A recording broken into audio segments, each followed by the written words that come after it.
art, being in Lower Manhattan and just the graffiti and growing up in the 80s, Keith Haring and Basquiat. I lived that life. I brought that approach here to Florida. I am jealous of how full your beard is. I don't grow here. You gotta give me something. If I don't have the beard, I have no true. hair, like I look like a glowworm. God's a comedian. He literally is. He's like, you know what? He puts hair on your back, but he takes it off your head. I lost my mother at 9 months. My mother was considered like a supermodel in New York, so she went to all the trendy nightclubs. So during that time in the late 70s, heroin was being introduced. When she was pregnant with me, those drugs were circulating through her. So when I was born, I was actually born addicted. So for today's guest, we have got a man who has an incredible story and something that really blew me away. So our guest he was born with a heroin addiction and tragically lost his mother at 9 months, which he was taken in by his grandparents, who have been a huge influence on who he has become today. And like with most entrepreneurs, they have a burning desire to give back to the community things that they don't necessarily have. And our guest, he started the franchise TwinCutz because he doesn't have any hair. So, so please welcome Sean Casey. You.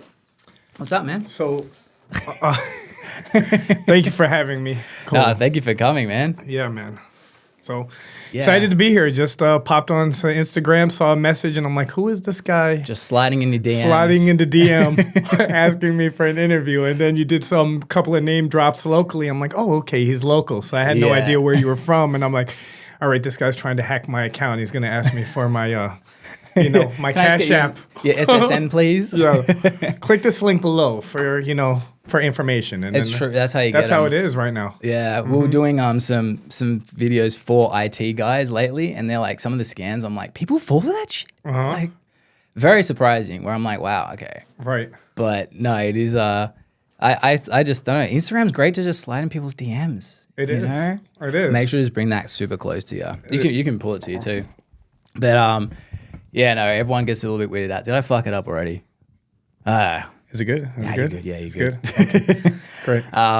Yeah, it kind of weirds people out sometimes where they're just like, who is this dude? But yeah, for sure. I'm so used to having people slide in my DMs, and I'm just for like, sure. Cool. Well, the thing is too, like I've grown my social media strong within the last. I mean, I've been on advertising through social media for since MySpace. Like I've been one way or another.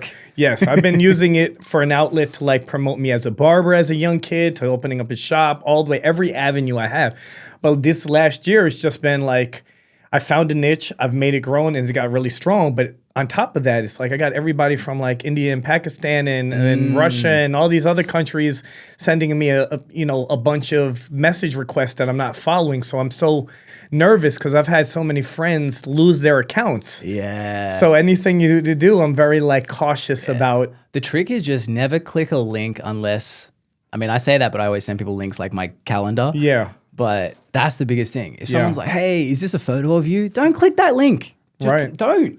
Right. And it filters in. So when it's a lot, like you've got to say if you had a few people, then you can research it. But sometimes I overlook it. So I'll ignore a lot of people right away. So it was good. It was a good approach that you said, because you mentioned a few people that I know that either I've, worked with, maybe even gave them a haircut where we've brought up, and I was like, okay, he's local. Yeah. All right, this is going to work. Well, I found you through Alexis. Right. After you did the Bugsy. live with him. Everyone calls him Bugsy because I had so now he's trying to be a little bit more like, I'm more sophisticated. I'm going to use my name. No. I didn't know He's a him. great videographer though. Oh, he's fantastic.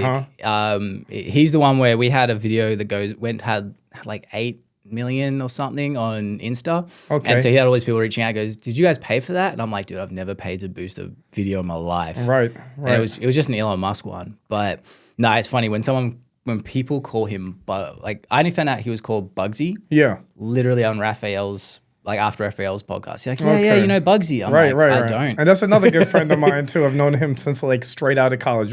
I'm still his barber.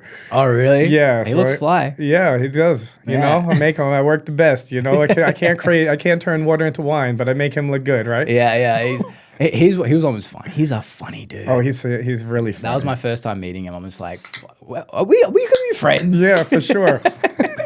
But yeah, I mean, your journey is super interesting. That I'd love to start from the start and just move through that because for sure. I mean, we were chatting off the podcast, and you said some people think You are or were addicted to Yeah, heroin. right. Because that was the intro. I was gonna say, like, please, like, just edit the part and just say mother mother passed away tragically. But yes, I mentioned that like early on certain things. So the history of I was raised by two fantastic grandparents. My father's an amazing hairdresser in New York, a hair colorist. I was raised by my grandparents. I lost my mother at 9 months. My mother was considered like a supermodel in New York. So she went to all the trendy nightclubs, the Studio 54s. So during that time in the late 70s, heroin was being introduced. So a lot of people in those disco era was getting introduced to that. Unfortunately, my mother had a bad episode while getting caught up with that lifestyle. So even with myself, when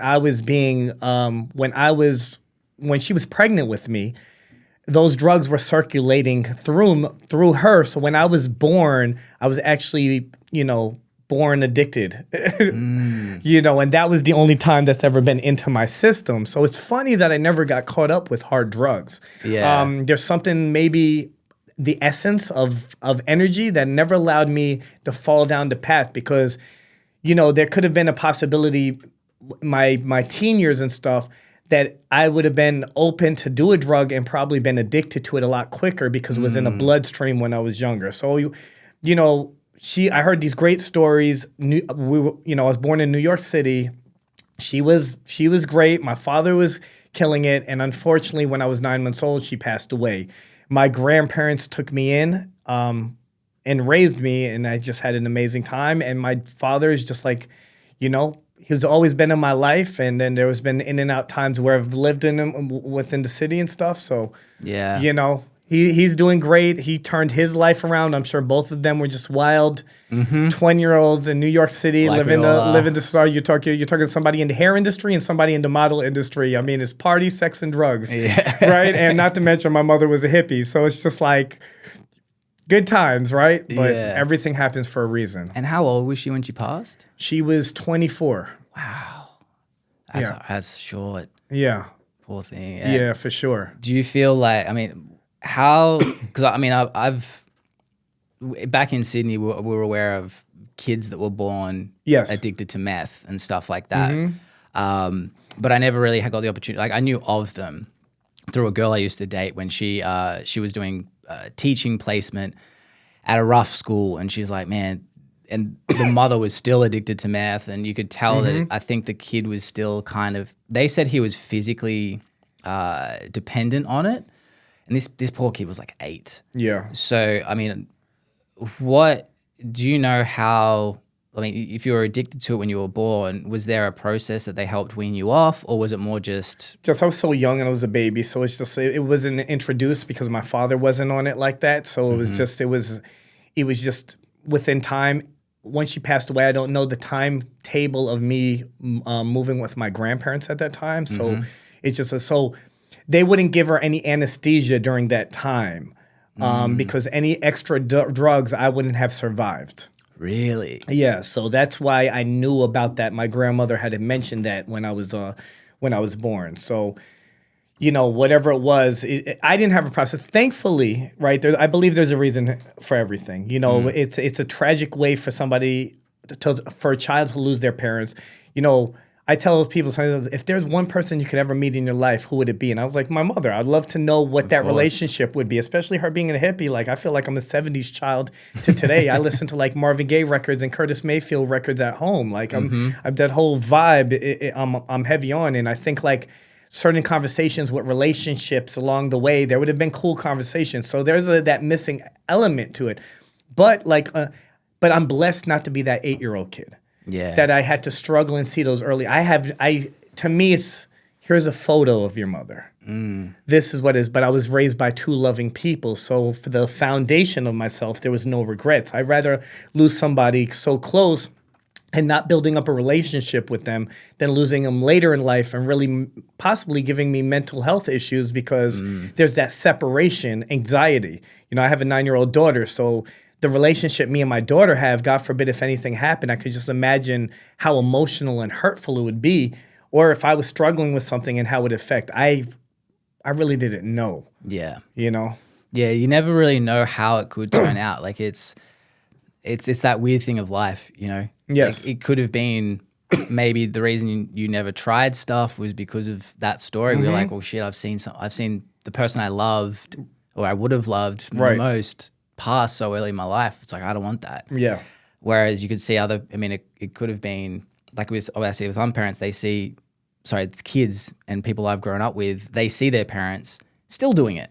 And it's that classic like smoker thing. Like, you know, my grandmother lived to 80. I'm not afraid of it. Right. You just never know. Right. So, and of course, being raised by your grandparents, they were very strict. And I was rebellious. Like everybody you meet in my circle is like, oh, Sean was wild. You know, like I was a wild kid, but I was like, you know, I liked having a good time. But I was never like in a situation, thank God, so wild where I needed like help. And I think a big part is like, one, to witness my grandmother was young with my mother. She was 17 years old, you know, and she's from Tripoli. So she moved here to New York, you know, in the 50s and stuff. So her whole mentality of what she witnessed in Libya growing up as a child and coming to the States and then witnessing all that, there was always that strict. I always wonder, like, why every move I'm making, they're over me. But she lost, you know, her child. Yeah.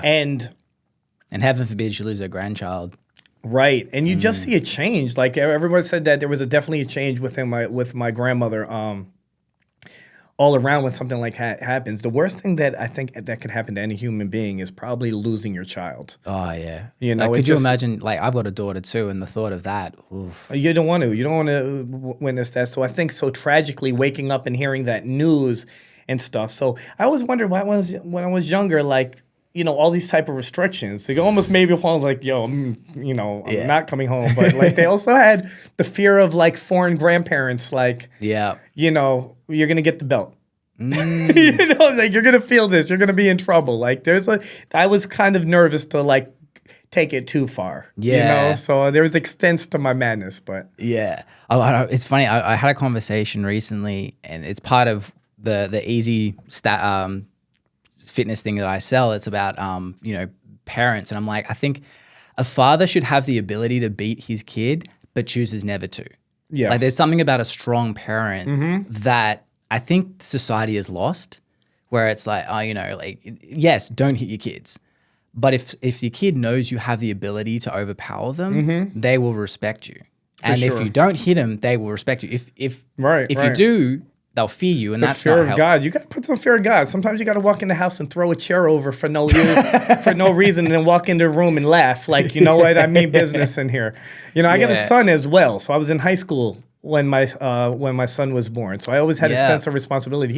He's grown. Like he lives in New York right now. So there's a 15-year difference between my son and my daughter. But my son, I'll pick him up and body slam him through a wall if he takes it too far. But my daughter, the patience is like she'll say something. It's different. She may say the most disrespectful things to me, and in my mind, I'm like, wow. Yeah. You're the only human being in this world that probably could say something like this. But fortunately, I got such great kids, and I never was a big. You know, I never hit my kids. I mean, I slapped my son on his ass, you know, here and there. You know what I mean? Like to a point, but never really had the necessity to do that. But I was stern, with a goal. Like, you know, there was a time, you know, just being as effective where he was doing good with school, and then he comes home and I give it 2 weeks, and I guess he's dating somebody and he's in that middle school age, or maybe, I don't know where it was. Well, you know everything about life. Yeah, and I'm thinking like, great, he's doing great in school. His grades are looking good. And I don't pay attention for 2 weeks. And then I look at his report and it's like he's missing all these grades. So it's like, you know, I'm not here to slap you. I'm like, you know those Kobe Bryant sneakers you're wearing right now? Take them off. I'm pulling you from basketball. I'm taking your video games. And here's a flip phone. I'm taking your phone. Those grades got up really, really quick. Nothing like some motivation. That's it. You know, and more effective than like slapping kids. But I definitely agree. You have to have that authority to know that you know, you can't be abusive. Abusive takes you nowhere. You have to learn patience. And children who have parents that know patience have a lot more respect. But yes, you have to be like, I am the father, and I need to sometimes discipline. Yeah. And I mean, that's the thing. I mean, I love my dad. I love him to the bits. But during my teens and my early 20s, I look back at it, and I was a little shit too. But I was never physically afraid of him.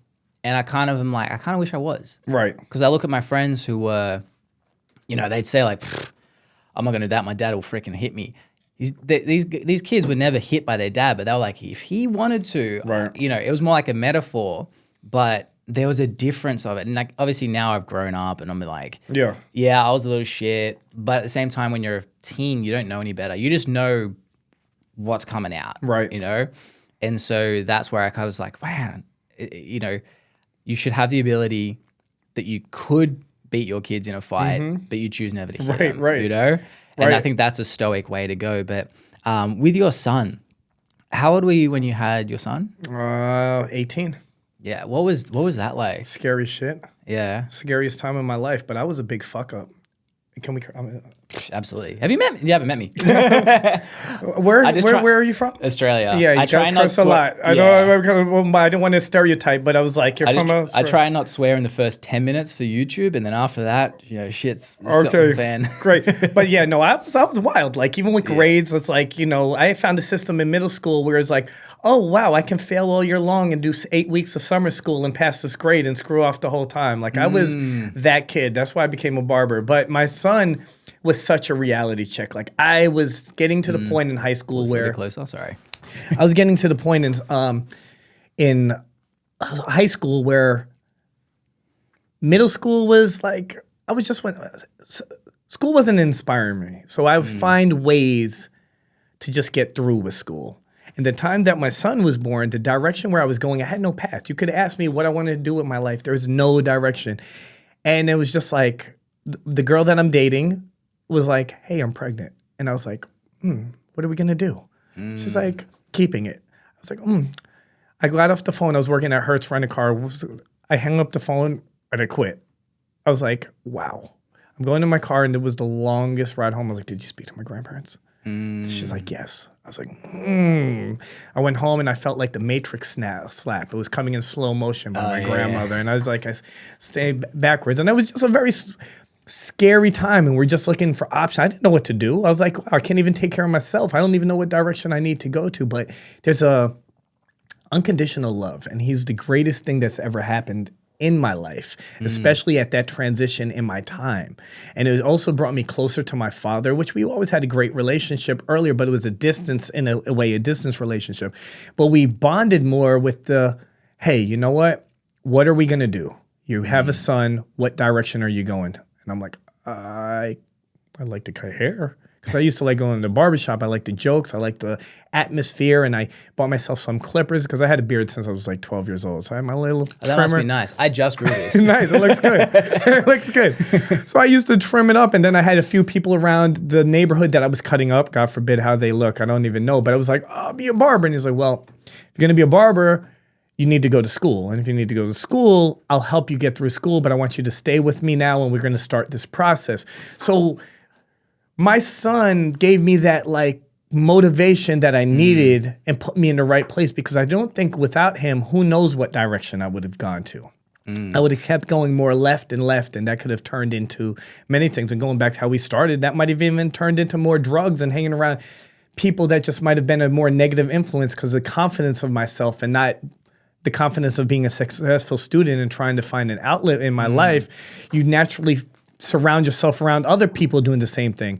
So it was just a kick to be like, man, I got this responsibility. It's real. But yeah, it was very, very scary. So let's talk about the Easy Challenge. You guys probably are not aware, but I used to be a personal trainer back in Australia for about 8 years. After seeing so many clients stop training with me or stop those habits, they would just fall straight back into the things that made them gain weight almost instantly again. And so after a bunch of years, I realized it hurt me a lot more than I think it hurt them, because I just saw so much hard work go to waste. And so a couple of years into it, I started figuring out this new method that I call the 1-2 compound method. And so with that, it's about habit stacking, creating habits that will help you for years and years to come. And the best thing is it's so easy. So we've already had people lose up to 20 pounds in their first month by using the 1-2 compound method. Best part is they don't even realize that anything is happening, because it doesn't have to be this hard work. It doesn't have to be all of a sudden your life is flipping itself over, upside down,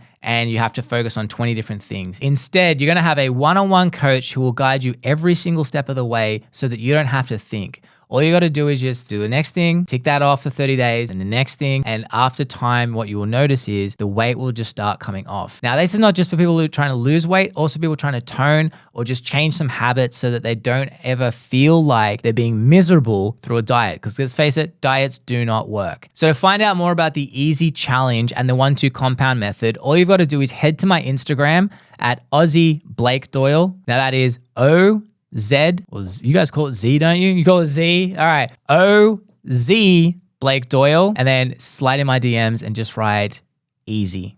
Now let's get back to the show. Yeah, kids have this weird thing. When I moved here, I mean, I was drifting further and further apart with my family through a lot of stuff. I mean, I think there was a lot of fear about me moving to the other side of the world. I mean, we moved here during COVID, so it was like, I mean, Australia was... From Australia to... Yeah. Wow, so you're only been here for 2 years. Yeah. Wow. Like 18 months, maybe? Wow. No, 2 years in I know June. all the places in the United States, you put a pin on Fort Myers. Well, it was because the in-laws had have still a vacation place in Bonita. Nice. And so it was like, all right, we can move there, stay there rent-free for a bit while we set everything up. And then we got hit by the hurricane and had 15 feet of water come through the area. So that was fun. That was great. Welcome to Florida. Yeah, cheers. But yeah, it was interesting because as all, like during COVID, you know, Australia was, we were on an island, you know, like we people, when they would compare America to how they dealt with the pandemic versus Australia, I'm like, dude, that's like comparing a 3-foot guy to a 6-foot guy going, be more like him in basketball. It's unfair, you know? So, you know, we're like in the other side of the world. Right. And you were one of the last countries to get it too, right? Well, we were able then to shut everything on. We had 0 cases. Like we had 0 cases. Right. If like one was terrifying. Uh-huh. And so, you know, Stacey gets pregnant, we get our visas, and I'm like, I'm going over. Because if I don't go over, now that I've got it, if I don't enter the country in 6 months, I lose my visa, and I'm going to move there anyway. So I'm just going over. And I mean, Florida was COVID capital of the world. So like you got Australia, 0 cases a day, seeing Florida blasé about 10 to 15,000 cases. And so they were terrified, but there was a lot of other things building up to that. And people would always say to me, look, when you have a kid, it'll change. And I'm like, whatever. You know, you hear it and you're like, right. And, right. You know, it is funny. I think a bit of space has helped as well. But more or less, it's like, I don't know, I want to share the moments with her, with my daughter, with them. Right. And, you know, like it's weird. It's like this olive branch that just comes out of your wife, you know? For sure. Yeah. For and sure. So it's funny that you said that about your father and how it's happened with my parents too, that olive branch that was like given, I'm not religious, but like given by God, for lack of a better terminology. For sure. That a grandchild/child gives to, you know. Because they could give them back. Yeah, there's no return policy. Like, no, the grandparents, you know, they're stuck with us and have to deal with their bullshit, right? And we're like, oh, you guys are wrong. We know everything. We're right. And then you become a parent and you be like, they had a lot of valid points. Yeah. And then they love your grandkids. You're like, why did you treat them so much different? And then I found out that the difference between being a parent and being a grandparent is distance. They can get them, they can hug them, they can love them, they can buy them something, and then when they act up, they're like, you're going back to mom and dad. And then they smile and like, ha ha, I told you. I told you. You thought you were so smart. Right. But no, that's cool that mended. Was there issues with your father leading up when you were young, or was it just that you were angsty? He was such a workaholic. Like, he's an amazing hair colorist in New York City. He's won awards. He was considered the greatest hairstylist in New York Magazine twice. His celebrity book is amazing. We're like celebrity book, as in like people like like he's like John Leguizamo's wife. He does like he did like all the models back in the day. He does like the Game of the creator of the Game of Thrones. His wife. He does trying to think everybody like Bernadette Peters, who's this like the biggest Broadway star ever. That's been his best friend since a child. He started to do her hair when she at the very early stage. But like his book of the people he went through, he's just amazing. It's just two different worlds. It's funny that I fell into hair and he wasn't my inspiration of getting into hair. Yeah. In a way, I was like, damn, you're balding, doing hair. Maybe that's why I was like, oh, barbering. But for how different and polar opposites we are, there's this like work ethic about both of us that we share the same. So we are alike on many ways, as much as we are super distant. Yeah. So, and my son now lives with him, and my son is just like this little Gandhi kid, so just reserved and quiet, and they get together so well. So he's like this little mix of everything. Me and my dad love him to death, but we're like in a room together for like a couple of hours. I'm already like, okay, I got to get the hell out of here, you know. And he's always been there, but it's just he worked living in Manhattan. It was my grandparents was like him being raised with like staying at these type of camps and whatever needs to be while you're working all day long. He gets kind of a foundation. Yeah. And that's kind of what worked. And then, you know, that early responsibility with my son, I have this joke. I'm like, hey, I've been a father my whole life. I don't know, since I was a teenager in school, I've always had a sense of responsibility. So even with him, he was living with me. And this last September, I'm like, what do you got to lose? Move to New York. Because he does hair as well. And I'm like, Oh, so he's doing too. yeah, so he's working with this. He's not bald yet, is he? No, he's doing much better than me. he's doing, yeah, I'm going to get to that. He's doing amazing. You got to let him go, and he's killing it right now.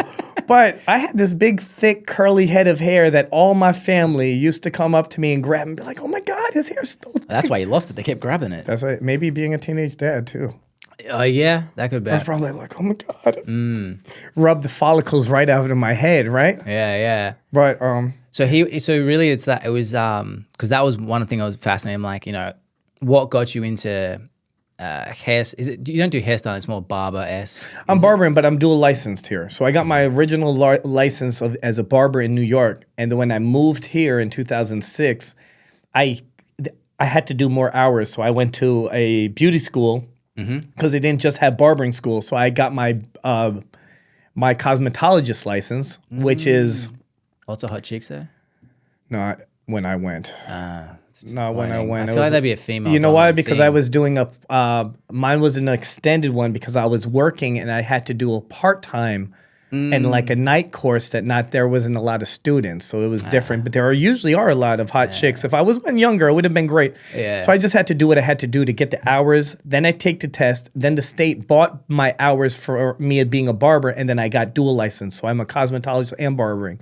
So even when I teach, you know, when I'm teaching at school, I use both of my license. So I'm able to talk about and teach both men and women.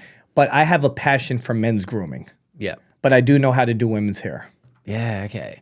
Or in long, well, you know what? Nowadays you have to say long, medium, and short. So I know how to do long hair and medium long. Actually, that is one thing I want to ask because I always got confused. What was it? You know, they say like because I used to have long hair, but I get charged as a dude, so I would save money. I know. Which I always found very bizarre. Like the Funny, fact I'm isn't it? like, hey, Men's haircut. They're like, all right, cool, you're coming in. A men's haircut is $25, say. And they look at you with And evil. and I in their walk eyes in and I'm they're like, go chick length. If we're going stereotypes. Yeah. But I was like, sweet, I'm getting like Yeah. a $300 haircut for $25 just because of how I sure. was born. For sure. Winning. for sure. Privilege. Yeah, absolutely. We're changing that. But you know, even at the school I was you cut working based with, on they length were now, talking do to, off of length. And even the company, so I am contracted with a clipper company called Andis, and I have videos on their website. And they're so diverse. Like I do a 1980s flat top kid and play Is that style. coming back in? It is. The retro style will come in and out. Like you may not see so much here, but you see it in more like you go to Atlanta, you go to New York, you go to LA. Those retro styles are there. So I did a style like that. I did like, you know, a tousled, kind of like your curly hair like you have, but more shaved on side. This is how I got out of the shower. That's my style. Well, that's a style now, but even like faded on the side, did a style like that. And Homeless is a style? it is a style. Have you seen Sweet. Derelict? No, that's where Kanye got his inspiration from the Zoolander movie. Like, Oh, really? Derelict. I don't know if you know what I'm talking about. I need to watch that movie again. It's a whole, but and then in that I do a long length layered haircut, and in the video in the website it doesn't say women, men. It says long length, long layers, short, medium. They're categorized that Yeah. way, and so we adapt that into style because it is actually true. Because why would I charge you less off of your gender to somebody else, and you guys just got the same hairstyle? Yeah. It's going to take the timing. So where I charge according to timing. So if it's if it's a service that takes 30 minutes, I charge it 30 minutes. If it's a 45-minute service or if it's an hour service, and that has to do with, length is a big part of it, how long I'm taking to cut somebody's hair. That makes more sense. You'd be able to schedule that a lot better too. Because I find that's one thing that's interesting is, you get to a hairdresser, say they made an appointment, a lot of them, you get there, and it's like Hollywood, hurry up and wait. Right. So it's like, shit, I'm running late. You get there like, sweet, I'll see you soon. And you're like, all right, 20 minutes later. Right, like you went to the doctor. Minutes. Yeah, pretty much. Yeah. So I just get people to come to my house now. I'm like, turn up at my house. I'll pay an extra amount. For sure. Hey, I'm going to give you my card. But, for sure, I think timing is super important. And this is why I have a passion of cutting short length hair and really try to master that doing men's grooming, because I only have to deal with you for 30 minutes. Yeah. Sometimes 45 minutes with a beard and I'm in and out. Longer length hair services, I have to deal with somebody a little bit longer. And sometimes I got so much patience. You make great people, but not everybody is. So it's like 30 minutes, even if you're like, whatever, I got to listen to you, I can turn that book and move in and out. So I know how to master my craft where every 30 minutes I stay on schedule. And that's really important as far as booking. Like you get annoyed and you've started getting your haircuts cut at home. Yeah. People stick with me. You know how good it is? Especially in Florida, the amount of time saved. It is. It is. No joke. They get my house. Hopefully they're charging you a good amount of money. Yeah, not bad. Message. Yeah. But it's literally like I'm talking in the door, out the door, 15, 20 minutes. Oh, wow. For me. Because it's like, I'm super chill. I'm like, right. I know, like, I'm not, there's no point styling it. Like, I even say, I'm like, there's no point styling it to how it will look. Right. Because I'm not going to do that. I'm just going back to my house. Right. So they just literally, and then, I sweep it up after. But yeah, I mean, I bought back because of Florida. Yeah. The time. And I was like, dude, for this extra amount, I bought back probably, I reckon at least an hour and a half. Yeah. Plus waiting time and everything else. That's how I charge as a barber. I just charge by time. That's what it really is. It's not even about services anymore. It's like you want to book me for, it's timing. I could do everything. So it's like, there's not like. That's smart. That's a new. People do that. They should. Yeah. This is something that I would always, but you can't do that right away. You have to have levels. So when you start, do your services and stuff. But it's funny because I make this joke. If you go into a shop and they charge you more money to use scissors, that means they're not that great at doing scissors and they're trying not to do it. So don't pay more money to get a scissor cut with them. That's really what it is, right? But if you should be able to use any technique, whether it's your clippers or scissors, it should take you the same amount of time because a haircut is a haircut. You should master all your tools. Once you master using your techniques and you got your haircuts down to a system and you can maximize your day, then you should transition into time. So whatever you want to do, it doesn't matter. You're buying my time than the service. Like, a haircut plus a beard plus this. I have it labeled in my app like haircut, this, haircut, beard, but I take the time next to it.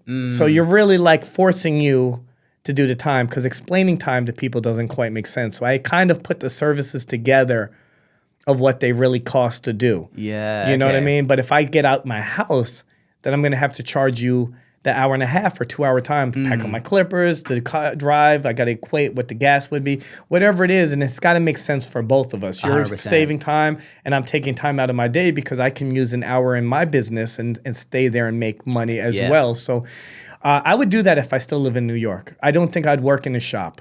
I would probably be more of a freelance barber, building relationships, networking with the right people, and then just kind of moving around and going to the right people to make my money throughout the day. Interesting.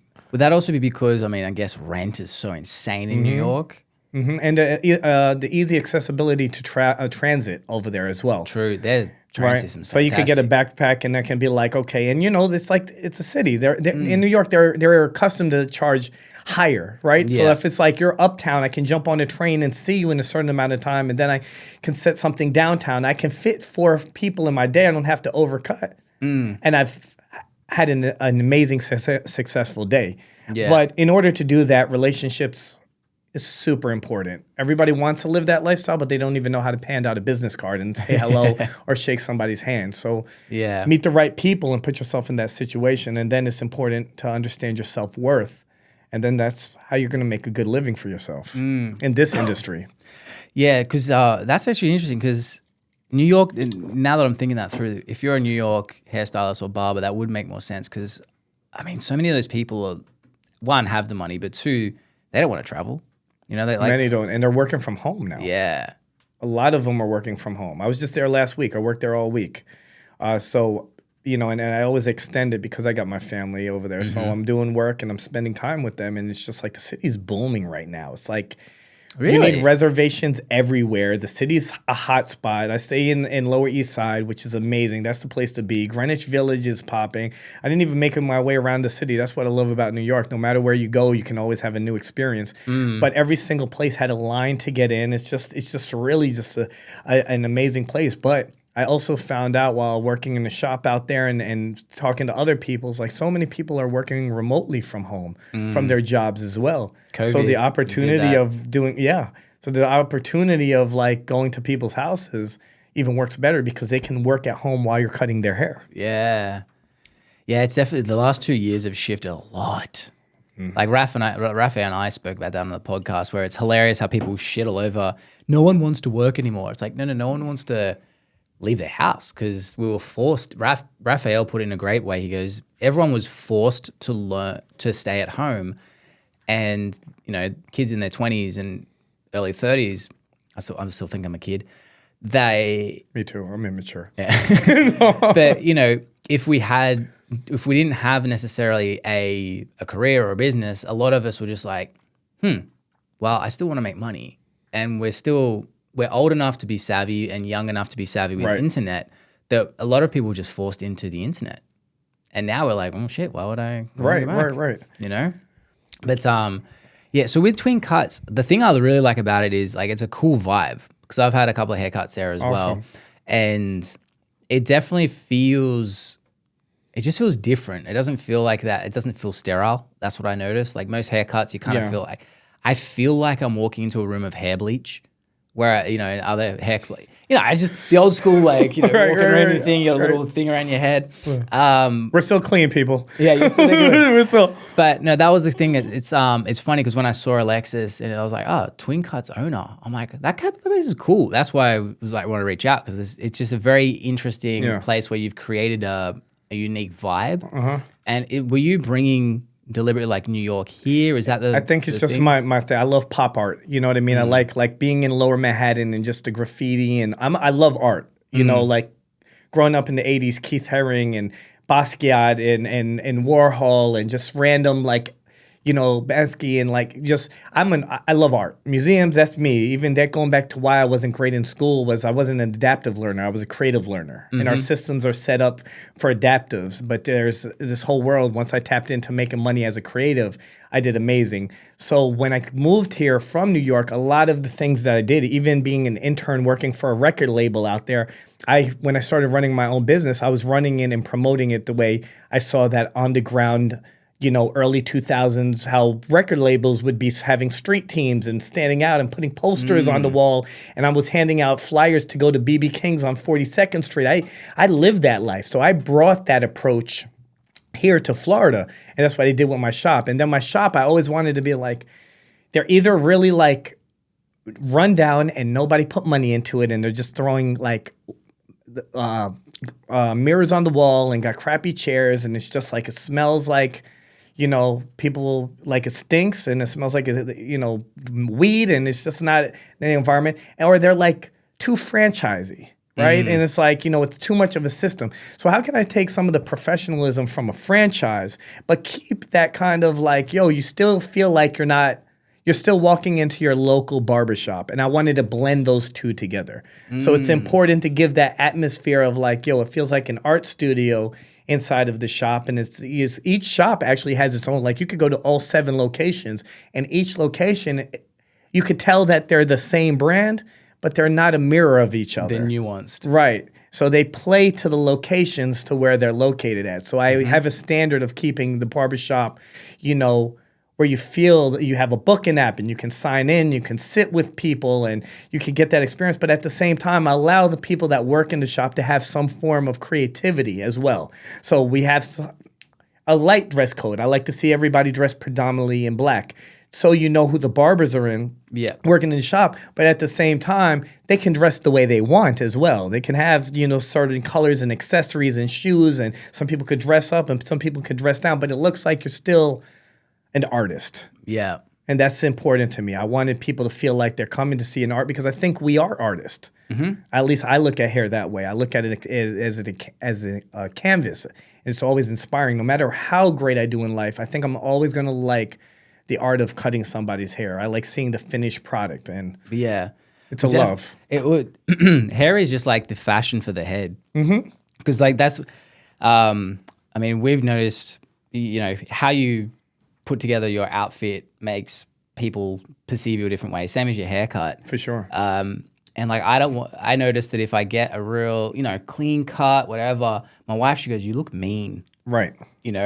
Versus with our content and everything else, the goal is I want to be approachable and out there while still maintaining a fitness physique. Yes. And so I was like, this haircut suits that better because it's like that. Yeah, for sure. It equals it out. It's like, all right, he takes very good care of his body. If I have very good hair, straight away it's like, I'll admit it, I look like a bit of a douche, And this is like my little saving grace. Yeah, where like, all right, he's a human, For and sure. he can be dorky and be out there, and people are like, I like this guy. Whereas the sure. second it's like fantastic haircut, sure. they're like, oof, like I need to be in a suit now. I need to be a banker, Yeah, Banker absolutely. wanker. Isn't it crazy that haircuts, slightest things in hair just changes the perspective of somebody. Yeah. Even beards. Right? It's like you take away I am somebody. jealous of how full your beard is. I don't grow here. Well, there's like nothing there. Can You got to explain give me. that? You got to give me something, right? So I can grow it, but it's like No, I'm saying you got to give me something. If I don't have the beard, I have no true. hair. Like I look like a glowworm. that is a real Right? that is a real mean thing that I feel like God does. God does. God's a comedian. He literally is. He's like, you know what? He puts hair on your back, but he takes it off your head. Yeah, it's like when you're going through puberty. I don't know what that is, but puberty. We get the point. puberty. Yeah, it's like you don't have any hair on your body, but you have a nice, grass top on here. And the second you start like getting through that puberty thing, he's like, pff, bang. Women find generalize women like a thick head of hair. I'm going to take that away from like 80% of the men and put it on their back. It's like, dude, what are you doing? Right. I thought you were here to help us. But it only happens with us, right? So it's like, come on, man. Thank God I had a round head. It's always kept me in the game. So I've been pretty good. I pull it off well. But again, at least I got a beard. At least I can trim something. The bald head though is coming in. It is. It's a strong look. Yeah. You look like a supervillain. Like what successful villain is not Well, bald, right? Yeah, but I mean, like even now, it's like there's like with the Rogan look, like you got Rogan, you got Jason Statham, Yeah. you got all these like bald, tough guys that women are just like, oh. That's true. And so I feel like it's coming back. There's like, But that's all is the thing about being bald is like your features all stick out at that point. Like that's like you just said, a short haircut and a long haircut changes your look. I don't have that option. I mean, you could do the Trump thing. You put a wig on. I could do it right.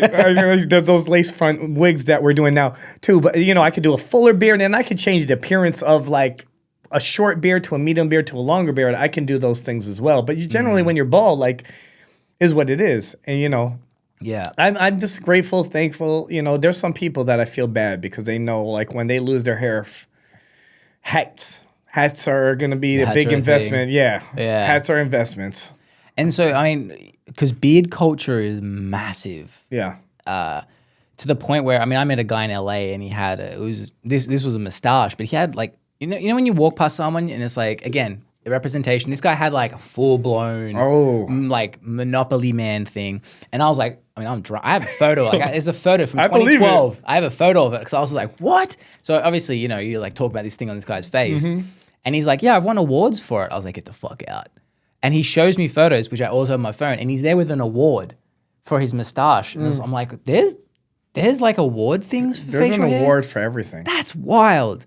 But one thing I noticed when I was in my 20s working in bars, my friend, like so when you're 21, like people taking their beards seriously was kind of like, what? But it was like that beginning of that bit of a hipster phase coming in. And he had everything like beard shampoo, beard combs and everything. But the amount of random conversations he was getting with people because they would just start talking to him about his beard was insane. Right. And that's when I started noticing, I'm like, man, there's a whole culture and fascination about beards. The same as like my other friend who's 6'6". Every time we walk around, people just go, "You're tall." I'm like, people walk up and say that? Yeah. But people have that with beards too. Yeah. Are you finding that beard culture is still growing, or is it like sort of leveling out? No, it's the beard products in the industry is a multi-million, if not maybe $1 billion industry just on the beard itself. So the hair industry is a $6 billion industry just in hair. We're talking about retail product sales throughout the company. We're not talking about service dollars. So the beard itself, there's a million. I don't use any of those products. I don't need to. I don't really I let it just go. But people are like, put the balm and the oils and the sheen. I just use conditioner. It softens up your beard and you're fine. You don't need to get all that other stuff. I'm sorry, companies, if I just blew up the spot. But some people really, I don't want really like too much of an oily beard. But yeah, luckily, I have the moisture where my beard doesn't really itch me or really dries out. That's what I get a lot. Right. So those products are great for that. Like if you use an oil conditioner, it's going to soften up the beard. It's going to take less irritation. Some people, when they start growing a beard, their skin gets irritated and they start getting certain flakes on their skin. So there are things that you have to take care of. And I just couldn't imagine putting. I just don't have the time. Yeah. I'll trim it up. Thank God I'm a barber because I could do my own beard and shape it up, so I don't have to go to a barber shop to do that. But I just don't have the whole maintenance of it. Yeah, because some guys go like I said, he had everything where it was. I felt like my mate was turning into a chick just with his beard because it was so many steps and such a regiment. But he had an incredible beard, so I mean I can't judge either. So. Right. But But you're tall, man. So we're not gonna. So you got hair and you're tall. I'm 5'10". I'm the most. Oh, I thought you said you were 6'6". No, my friend is. Oh, because I thought when you said I was short as shit when you walked in. You made me feel excited. I was like, you're 6'6". Where did I grow? Did I grow? Yeah, I was like, wow, I'm right there with you. No, my friend is 6'6". He's a tall, caramel-looking, attractive dude. Oh yeah, he's getting it all day. He could be bald head and no beard. If you're tall, being tall is a cheat code. It's a massive cheat code. It's unfair. I've the weirdest looking guys. I've cut guys and I'm like, you're good. You win all the time because everybody comes up and is like, oh my God, you're tall. Yeah. Girls are just like, I want to climb you. Yeah, that's what it is. A stereotype. If you're tall, you're gonna be long. You know what I mean? So it's like they're winning off of that. So yeah, it's just such an but it's funny though because I don't know. For me, being tall is not that fascinating. It's like I definitely look at it and be like, wow, damn. But yeah, we were at Publix and this dude just is having this massive conversation in the checkout with my mate, and I'm just like, he's just tall. And it's always the same question. Do you play basketball? So I have a joke, right? So we even cut some of the. We've always had history with FGCU's basketball team coming to the shop, and we've always cut them. Do you need a stool to when they sit down? Sometimes I used to cut one of the centers on the team back in the day, and I was literally on my tippy toes doing stuff. But sometimes I meet them now, and they'll walk in, and they're in athletics. So the first thing I'll be like, water polo. And they laugh because they're so used to hearing basketball. If you're tall, I'm like, you guys play water polo? Yeah. I know. I've told my mate, I'm like, you need to start saying, correcting people and saying lawn bowls or something that requires the floor. Right. Nah, I'm really passionate about lawn bowls. Yeah. Polo? Yeah, for sure. You're right. I think we're the same height. So it's I believe I'm 5'10". So we'll count it. I'm going to count it. I'm right there. You know what I mean? So, but I'm fine with it because I'm never the shortest in the room and I'm never the tallest in the room. Yeah.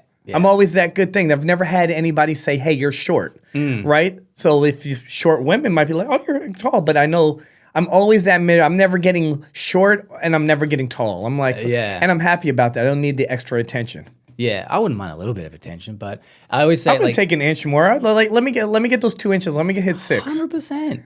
But it's funny because I always tell everyone I'm the most average human that exists. 5'10" is the average height of a male. Brunette, average hair color. White, pretty average white dude. Australian.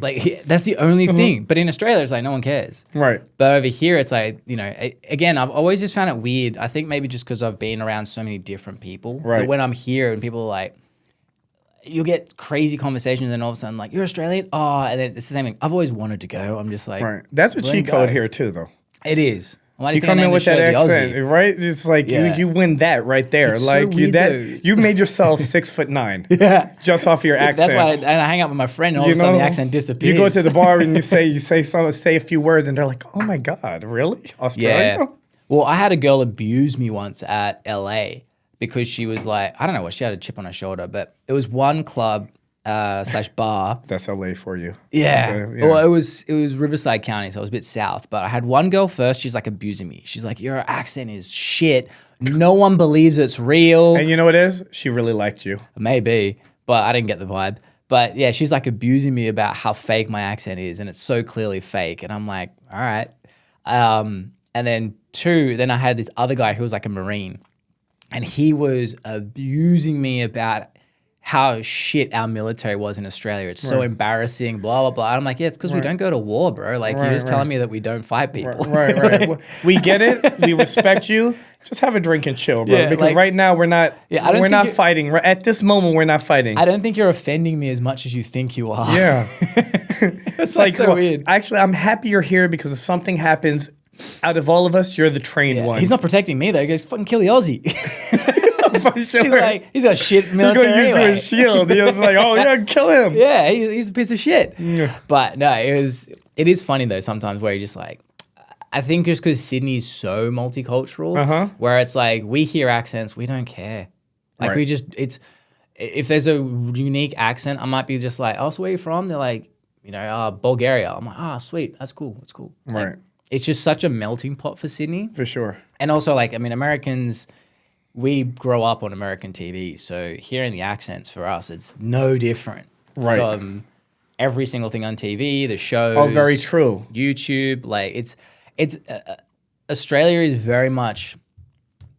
very similar to America. However, someone climbing the wall.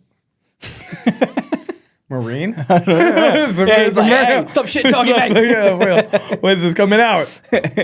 But it's so interesting because my friend who lived in LA for 10 years, when I was moving here, he goes, you won't notice a difference, like, because it's so much the same. Whereas you go to Europe, you know straight away, like, all right, I'm in a different country. But because America has so many similarities with Australia and our culture, he goes, it's a sneaky sneak up with the culture where you won't notice it for maybe a year or two. And then all of a sudden you're like, oh shit, I'm not at home. And it was weird because like, I'm talking maybe 15 months in, I was like, yeah, I miss Australia. Not that I want to move back, but I was like, there's definitely home. that. It's home. Yeah. So. But also United States is like 8 countries within the United States. Like if you're in the South to the West, to the Midwest, to the Northeast, culture, accents, personalities, it's different. So like, yeah, here, like, it's one thing, but if you go to New York, it's the melting pot. I've sat on the train and I was like, where are you? What are you and where are you from? Like you're a whole, like, it's so many diverse people, here you could pinpoint, origins to certain people, but sometimes in New York, you're like, where did you come from? Right? It's like a mix of everything. So I grew up in that environment. So I never got fascinated hearing different people. In New York, there's tons of people from Australia and London. Yeah. And that's why I asked you when I met you, like, I think people are not used to it. It's like, hey, you're from Australia? You can't just say that. You could have said New Zealand. You could have said a few different countries that have a similar dialect and stuff. You don't know. So I always ask people, like, what country you come from? Because I'm so used to it. Nothing shocks me as well. Yeah. Yeah, that was the one place, like, New York is the only place where I didn't get a single person go, where you from? Right. They just didn't give a shit. Yeah, they didn't care a shit. It's like, hurry up and move on. Whereas I go to like Ohio. Buy your fucking chips and move on, okay? Much. You're like, hey, I gotta make tips, get out. But yeah, like Ohio, West Virginia. West Virginia cracks me up because that's where my wife's from originally, so we visit there quite often. Yeah, they still churn butter. Yeah, sometimes. Actually, there is Amish country like I know. an hour away, which is hilarious. Yeah. But I always get the same 2 questions in the same order. One, so where are you from? Australia. This is going to sound weird, but why are you here? As in, why are you in West Virginia of all? Like, even the people in West Virginia are just like, why the fuck would you come here? And I'm like, oh, I'm not. I'm visiting. I'm in Florida. I got like, family makes here. sense. Yeah, it makes sense. Right. Yeah. You know, it's anything coastal is kind of like the melting pot. But as you get in towards inside the United States, it's a lot more segregated. It's like people don't.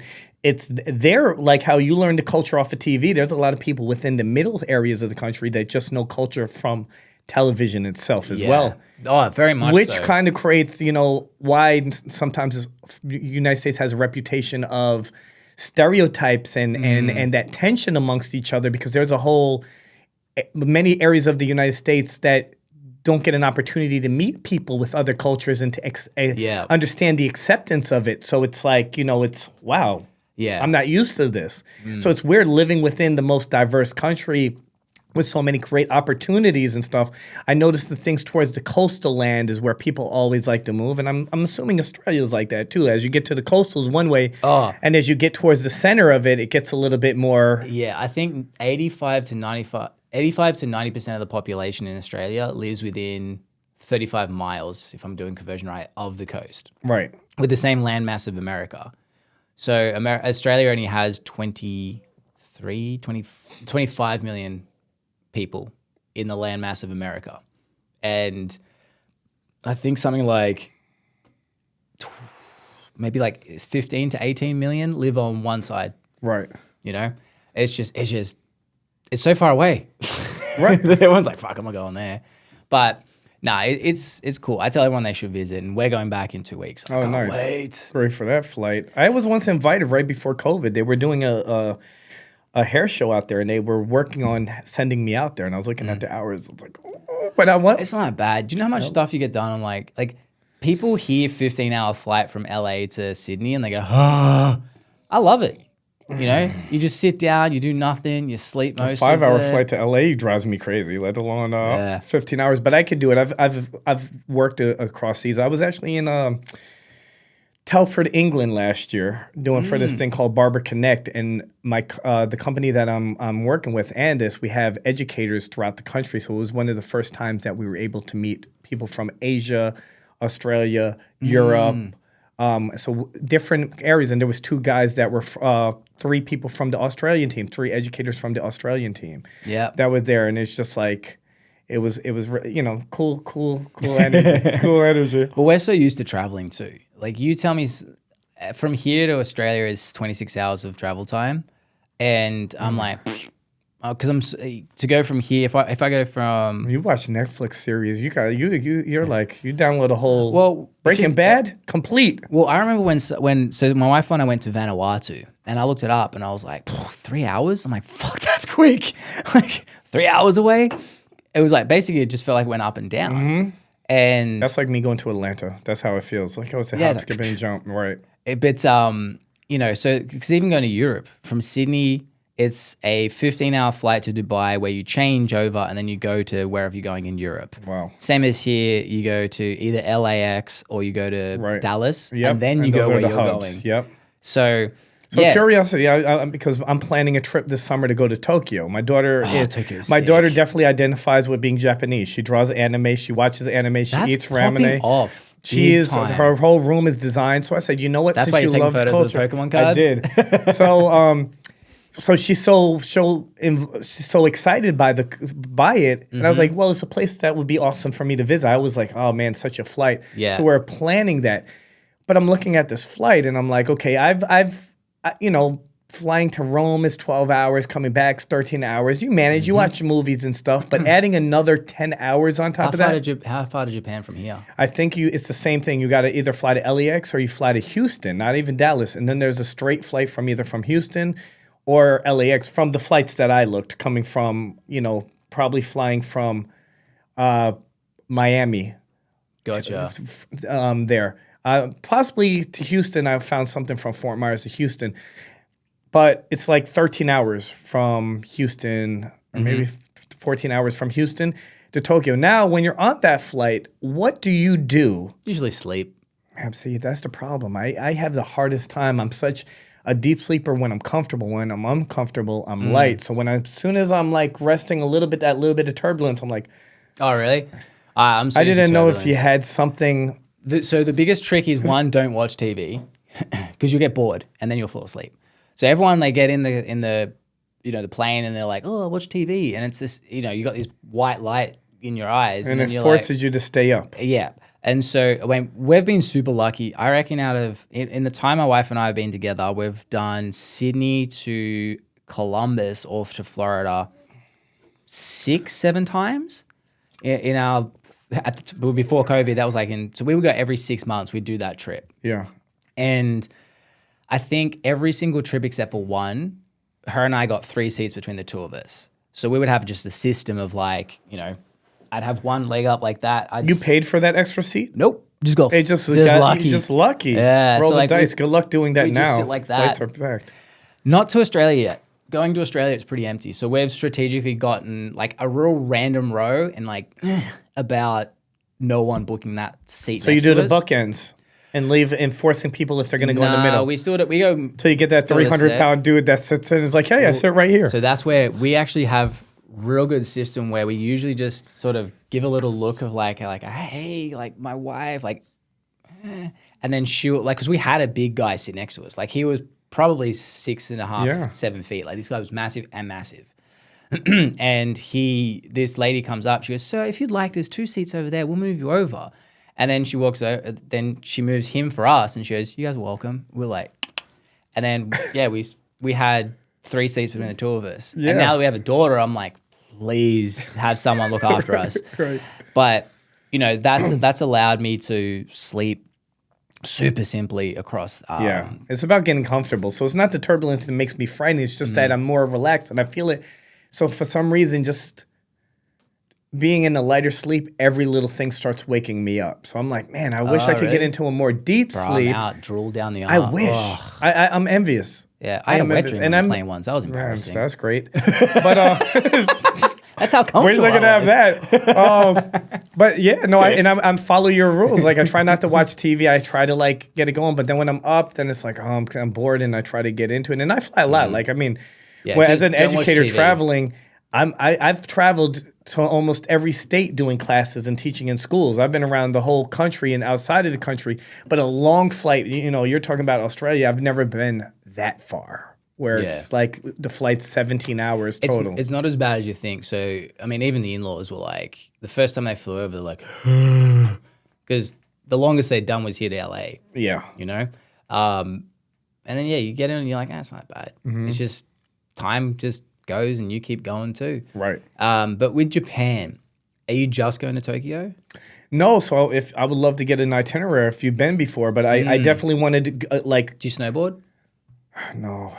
I've been to New Hampshire and I've done some skiing, but I'm not a skier. And then I'm nervous about doing those type of activities right now because, there's not a pension plan in my world. I hurt my leg. It takes away months of me doing traveling and doing classes and stuff. I'm booked for hair shows and stuff. So all it takes is me to tear an ACL. And I'm at that age. If Kevin Durant is shooting a jump shot and popping an ACL and he's in the prime of his career, the wrong fall will take me out the games. I've already had back surgeries. I've had chemotherapy. I've had degenerative disc disease. I've had a few things. So I'm cautious about those things. But I do like sightseeing. So I want to do a 5-day itinerary where maybe we're in Tokyo, but then we want to see some of the temples and some of the countryside as well. So when I went, it was for a skiing or snowboarding trip. I'm straight. And we went to Niseko and Rizutsu, and those snow towns are incredible. They're like Whistler snow without the price tag. Wow. Even probably better, to be honest, because it was just I don't know about now because this was 2007, but Rizutsu had this insanely large hotel. It was just one hotel at the bottom of multiple mountains. The snow was untouched because it was just not really known about. And this hotel was so big, it had a wave pool, a whole freaking carnival thing inside it. So I don't know what it's like now, 15 years on. God, I'm old. But it was, just Japan it's a different world. They're so excited, to be honest with you. Yeah, so polite. I want to take my family there when Sienna gets a bit older. But Japan's just it's a trip. They're so polite. to give you an indication about how polite this country is, there was a time when I was young, probably my teens, and I remember that an area of one of the coasts got hit by a tidal wave. Decimated area. Everyone, like so many people lost their homes. Like I'm talking, it was just flattened. They couldn't get aid in. It was a whole disaster. These people went without eating probably 2-3 days. And then finally food trucks came in. And obviously in the Western world, everyone's just gonna be like, fuck you. Yeah. It's my right, blah, blah, blah. Like entitlement. Absolutely. These Japanese people calmly lined up. Just a long queue of like fucking probably 100+ people just waiting their turn. Haven't eaten for 2-3 days. That is how the system. It's a strong system. Yeah, it is a strong system. I'm a fan of professional wrestling. If you ever watch, like here, wrestling, it's like people going crazy and it's this wild thing. And then you watch like New Japan wrestling, sumo wrestling. Well, no, I'm talking about like the orchestrated. Like we grew up with like Stone Cold Steve Austin putting up middle fingers and The Rock and stuff. And over there, it's like that type of energy, and they do something good, and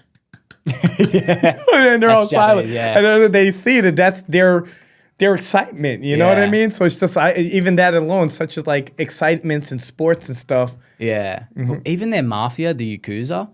Look into them and research them. They are super fascinating. So they kill you politely. That's the thing. They will never touch tourists. They'll warn you like it'll be enough to be just like, but they'll never touch a tourist because they're like, why would you why would you ruin our money? Like you ruin our reputation in the area, then we don't make money. But I remember watching Fast and the Furious documentary. I remember I think it was like Tokyo Drift, the third one. And that was about, the Yakuza a little bit. And they wanted to, part of the research, they went into the Yakuza, like, can we get some, like, I just want to find out what it's really like so it can be authentic. So they go into this big Yakuza boss and they walk into the basement or the lobby. And at first there's like, little anime. And then they're like, okay. Then they just keep walking, going this like brightly lit elevator. They go up to the fourth floor, say, go to the desk, and it's like a pink wall with white polka dots, cute little things everywhere. Meanwhile, this guy across the table with two dudes beside him missing their pinkies, looking like they could just murder you like that. All in this cute, like literally this was more outrageous than like how cute their whole thing was. And the producer's like, we can't use any of this in the film because it's just going to look ridiculous to Western culture. So that's the Yakuza. The Japanese, they're just so fascinating. Like every aspect of it dives into this anime lifestyle. I went to hospital when I was in Niseko, and because I smacked my head on the ice and I was like sneezing up blood, and I was like, probably should get that checked out. This is in Japan. Snowboarding. Yeah. That's another reason. Example number one. This is a great one. So this is where I went to a hospital in Japan. I hit my head on the snow first. And I'm like, fuck. So it wasn't even snow, it was ice. Like I hit a heel edge. And I'm like there going, fuck. And there's these two Japanese girls going, I'm like, fucking, is this bitch serious? Right. Well, they kept that from the Western culture. I'm surprised they didn't go like, phones weren't as popular back in 2007. But so anyway, so my mate and I get on a bus, we go to the hospital, find out where it is. Super confusing to start off with. Like there's all these different like aisles, all with, Japanese characters that I don't understand. And then we get to the front, I give them my ID, and they give me like a hospital pass, which is same as like our driver's license sort of quality. And on it is a little anime of like a Japanese style nurse with short skirt, high socks, like on a hospital thing. And I'm like, whatever, fuck, okay. Then we go up to the doctor. Doctor speaks fuck all English, like not a lick. So he gets his interpreter, a male nurse, who speaks minimal English. And with the male nurse is a female nurse.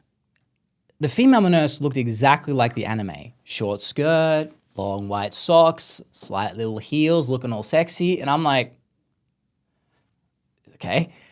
Then what made it even weirder was the guy was asking me all these, doctor questions. You're right. So he's asking me all these things, and he gets to one question, and the male nurse is like, I'm like, fuck, what's he going to ask me?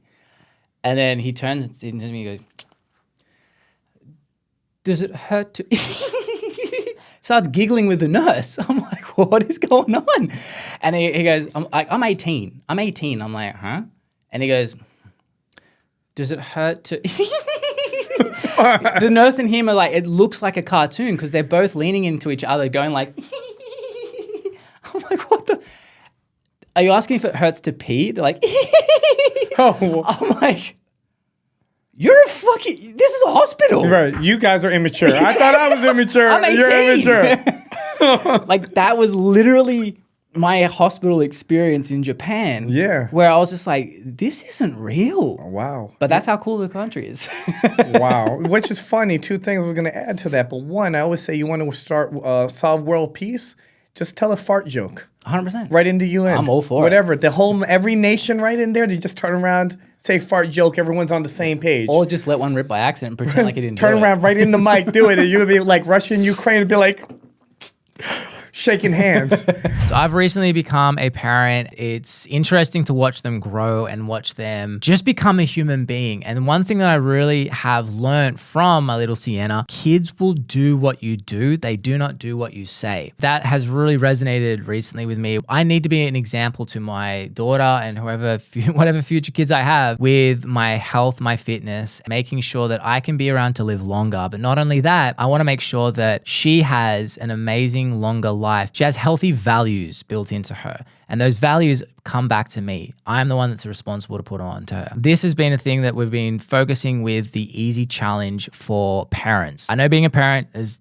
very little time you can do. So finding hours and hours to go to the gym, finding time to meal prep everything, it's too much when you're a parent. So with this, we developed the 1-2 compound method. And this has helped parents lose up to 20 pounds in the first month. And some have even lost more than that leading into the second month and beyond. So if you're a parent and you want to figure out, I want to be around, I want to be more present with my kid physically and more active, being able to keep up with them, being able to instill more values of health so that they can not only have a better life, but also live longer because, healthy life, longer life. Hey. So to find out more about this, just go to my Instagram. It is Aussie Blake Doyle. Now that is OZ Blake Doyle. And then just slide in my DMs and write the word easy, or you can write more than that if you want, and I'll send you some information to find out how easy this Easy Challenge is. Now let's get back to the show. Two is funny about the anime dressing, like you said, with the short skirt. My daughter's 9, reads the books and everything. She put together this little outfit. Mm-hmm. She comes out with the short skirt and everything. I said, with the little thing wrapped around, I said, you're one between the dolls that are out here right now, like those little like LOL dolls and Bratz and all this. And then the anime stuff, she came out looking like an anime thing. I'm like, I can't walk around with you like this. Yeah. Like, I don't want to shame you on dressing. Like, I want you to be creative and do what you need to do. But at the same time, I can't be a father walking around with you dressed like this at this age. It's kind of creepy. So I had to try to like... Yeah, I'm weird let's about take off anything let's that's take kind off of... the neck thing and let's like kind of like lower the dress, and it's cool, like you got great creative style, but let's just kind of switch it up a little bit, or, Yeah, let's not do that outfit. Yeah, I'd be weird. But I mean, at the same time, you're like, fuck. What's right? What's wrong?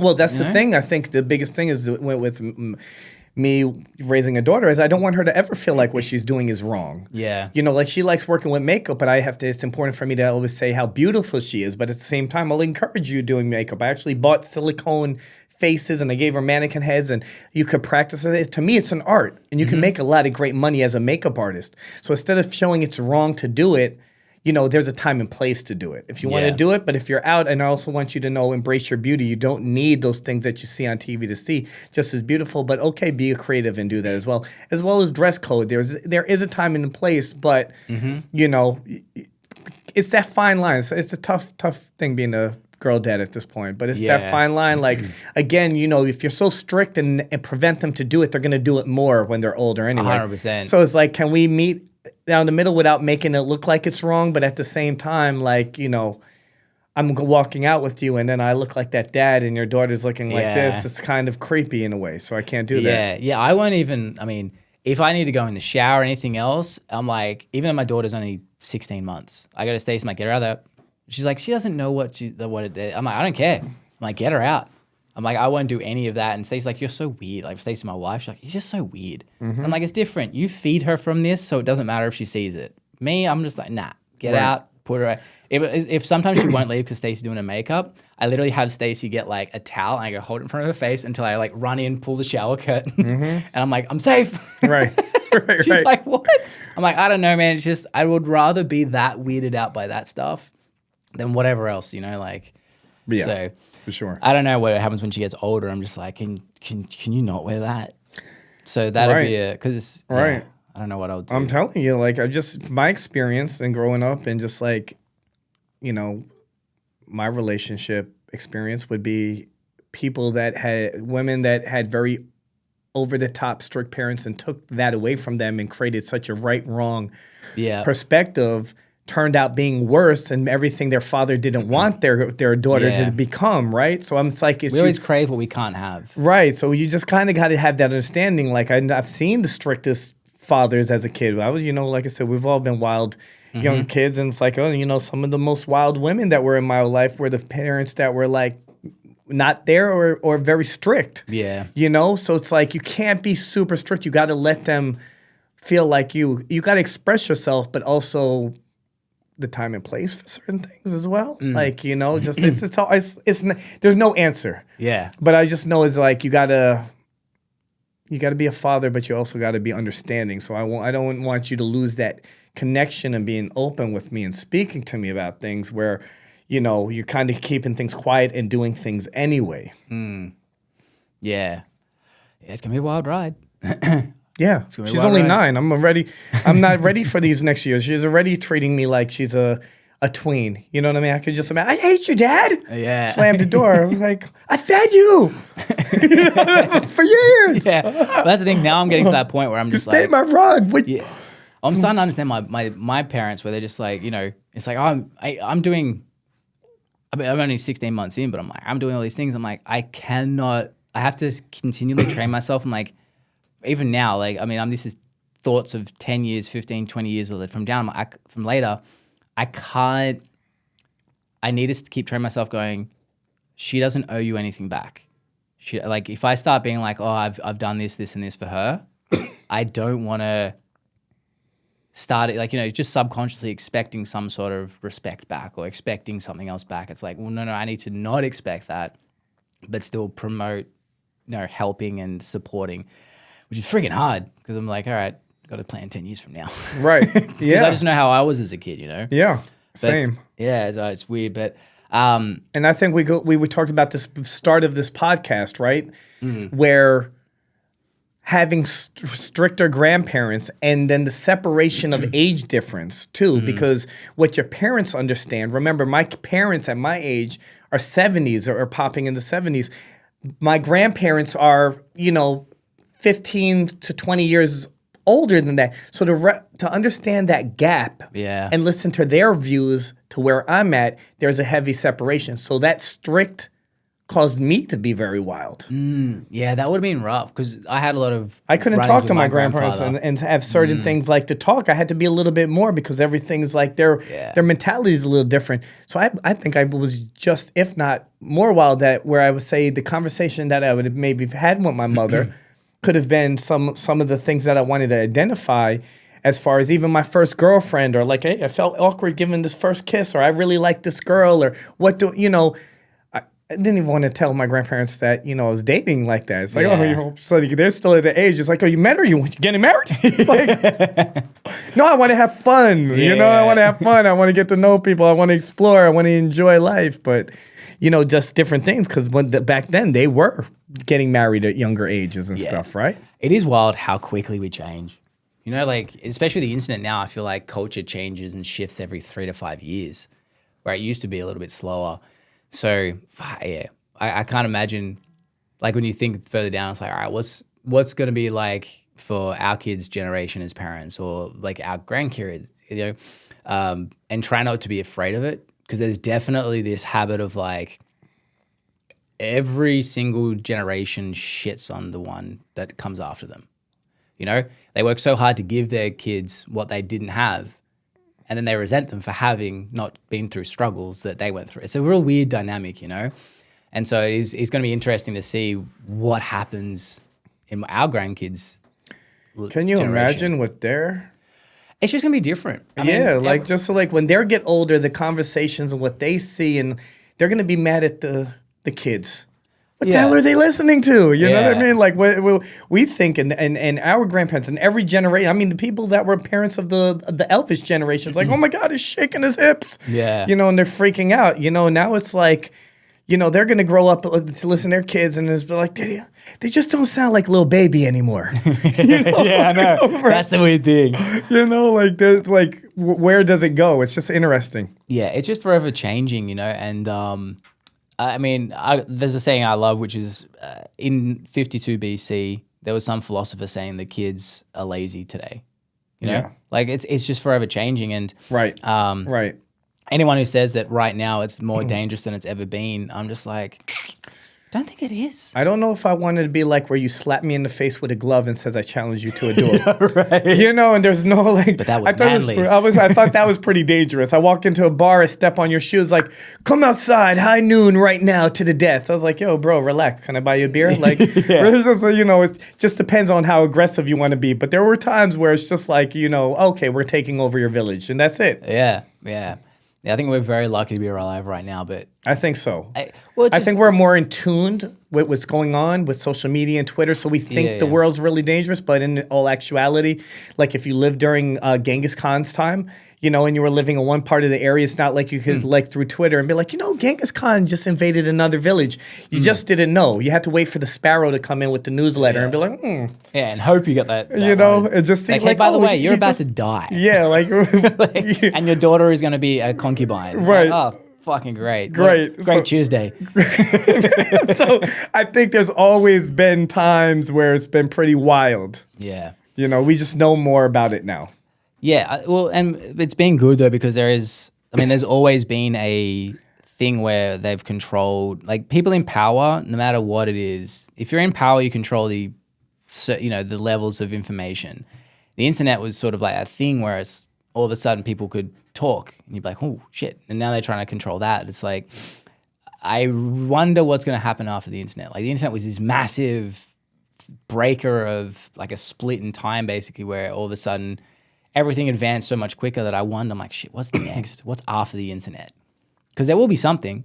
You know, there will be something. So curious to think. What is it? And then the timing of it, you know, like, think about how crazy the world has changed in just 13. We're going to the iPhone. We're at the iPhone 14. So yeah, the Pro 14. Baby. Yeah, right. But 14 years ago, we were introduced to that phone. Yeah. So just 15 years ago, you went to a sporting event, you watched the sporting event, and you lifted up a sign.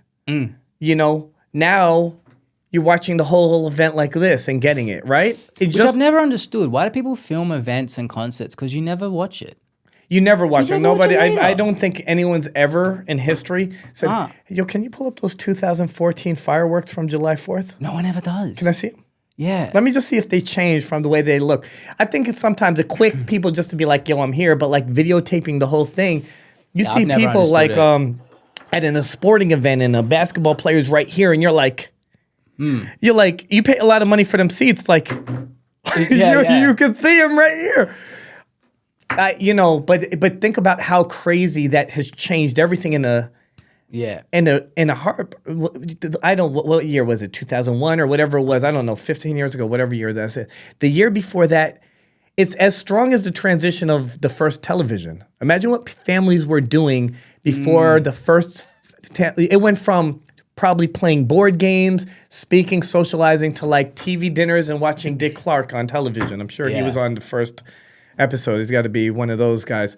But that probably changed the whole generation and lifestyle altogether. And then I think the phone is doing that. So what is the next thing? Yeah. And I think we're starting to see it with like a chip in your head. It's probably they're trying to do the virtual reality and making it more and more where you know you can be whatever. Like, you mean the augmented reality? I think that's the most They're saying the next thing is more like virtual is a little too far away because it's complete detachment, whereas augmented reality will be the next thing. And that's like, you know, like Pokemon Go, how it was like you're running around in real life and then you go, oh, there's a Pokemon here, you tap on it, you pull it up, you see real life, you know, and then you throw a thing at it. That's what augmented reality is. So they're saying, Mark Zuckerberg was talking about, he goes, the next thing is more like augmented reality because that's the thing that can be more monetizable. Right. Because people can still operate their life and get all the cool things. So like say this is where it's going to be wild. Create treasure hunts and stuff. Treasure hunts, you know, like, and you don't have to go out and do it. You can just put it in a computer and then people will be like, oh shit, I'm going to go find this thing. Oh, sick. And you can do like crazy stuff around the whole world. Like, oh, I need to buy, you know, video. Like, could you imagine video games in real life? Like you saw that with Pokemon Go. Yeah. They still profit $1 billion a year. And have you played the Oculus? Nah. Man, that's a wild thing too. Yeah, they're even trying to like the new ones are even getting more slick. They're not like these big things. They're getting more and more, and you're just like, yeah. It'll be an interesting thing. Don't sit so close to the TV. You'll hurt your eyes. And now we're like yeah, it'll eventually be in our eyes. But so to go back to your story, we got a little bit tangent. I like them. There was something I remembered in my show notes. 2018 seemed like a really impactful year for you, where it was super highs and super lows, where you were diagnosed with I forget the thing. Yeah, it was a non-Hodgkin's lymphoma. Yes, and then you also got like small business of the year or something in the area too. Yep. Like going through. I mean, I'm not sure how much. Obviously, the cancer would have been completely outweighing the best business of the year. What was it like? Happening during the same time. Actually, oh, really? It was happening during the same time. I didn't say anything to anybody. Actually, when I won Small Business of the Year award and I was at the presentation and they were talking to me, I didn't release the news yet. I was on my way. I was just leaving from a bone marrow biopsy to see if it was in my bone marrow. So non-Hodgkin's lymphoma was blood cancer. So I was at stage 4. When I caught it, I had lumps on my neck. And I went to the doctor and I went through all these tests. It's not like it is definitely a routine. You know, I was like you. I've always in and out of the gym. I liked working out. I was in good shape. Shops are going well. I'm growing. Things are happening. And then all of a sudden I touched my throat and I'm like, why does it feel like a little marble? And I sat on it and said, oh, maybe it's a lymph node. And it's like, started reading about it. And it's like, if they don't go away in a couple of weeks, and then I got another one. Then I got another one. And I go see the doctor, and I remember the doctor touching my neck. And he goes, I want to give you my card, and if there's anything that I can do, I want you to reach out to me directly. We need to give you a blood test right now. You need to go across the street, and I need you to do an x-ray. Then I wait a couple of weeks, and then the x-ray is like, okay, do the PET scan. And then I need you to do the CAT scan. And I was going through a test, and I remember sitting through all of this. And then I was still educating, and did a class in Las Vegas, and I'm on the plane. And right when I'm about to get on the plane, the doctor calls me up, and it's like, your PET scan results came back, and you have they don't know the type of lymphoma, but most likely you have lymphoma. I was like, what is that? Is that cancer? And they're like, yeah, you have it's all over your body. It's completely in my body. It was good. The next one was here, it was going into my brain. Oh. So I was not that long ago from not catching it and it being fatal. And if anything was to happen, I always try to look the better, right? It's like the philosophy I always try to stick with is be better, not bitter, right? So it happens. It sucks. It was scary. I mean, that was the longest flight from coming from Las Vegas home. I like literally the guy next to me must have thought like, was this crazy dude crying in the thing? I'm finding my tears like thinking, I'm like, damn, I'm not going to see my daughter go to kindergarten. My son's graduating high school. This is it. I'm thinking it's a death sentence to me. But I said, you know what? Enjoy today. Let it be what it is. Take each day for what it is. Enjoy what's given to you. If I go tomorrow, don't make it show today. Just appreciate what you got today. But take everything as it goes. And that biopsy that I got, was the positive thing. It wasn't in my marrow. In the marrow would have been another... statistically, I wouldn't been able to pass through with that either.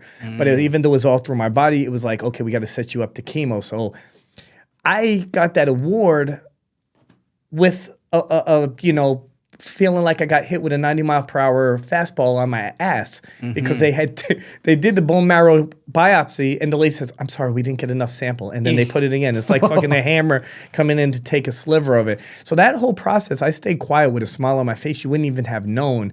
And then I showed the picture, hey, this is my journey.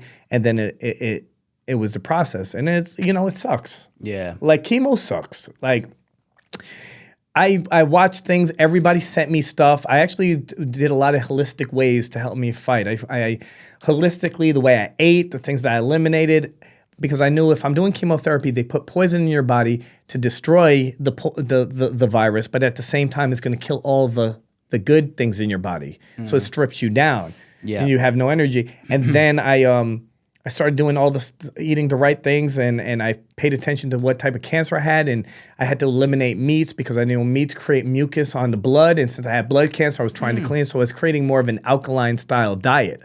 So there was a lot of routines that I was doing during that, which allowed me to keep strong while the chemotherapy was keeping me down. And actually, after my last chemotherapy, put me in the ICU, and I have a picture like had 0.04% white blood cells. So I was masking before everybody was masking. I was like, I was that guy. Trendsetter. And even, trendsetter all day. So I started, in 3 days, they were surprised that I got I got out the hospital. It was like, you're supposed to be here 2 weeks. How did you get your levels back? And it was just like keeping that positive attitude. It sucked.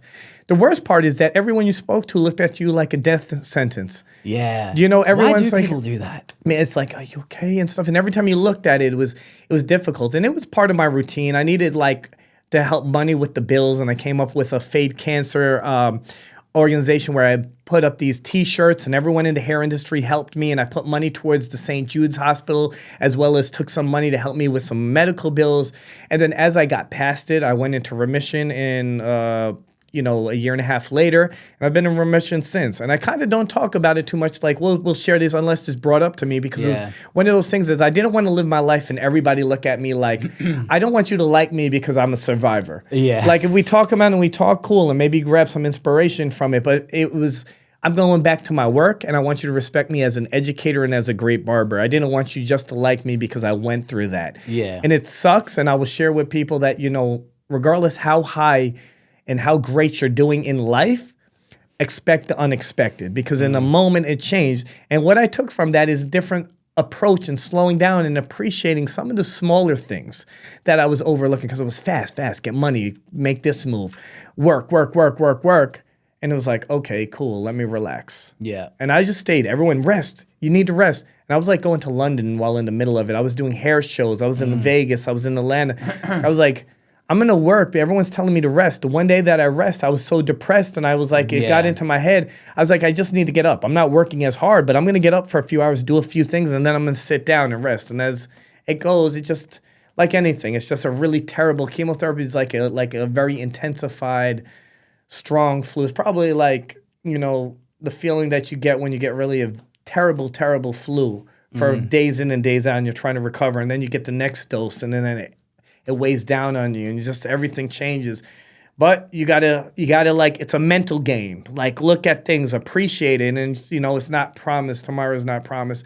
And I think it really helped me looking back in life. There's a lot of things that I enjoy doing now because I slowed down and paid attention. But I'm still a workaholic, and I still am trying to get it.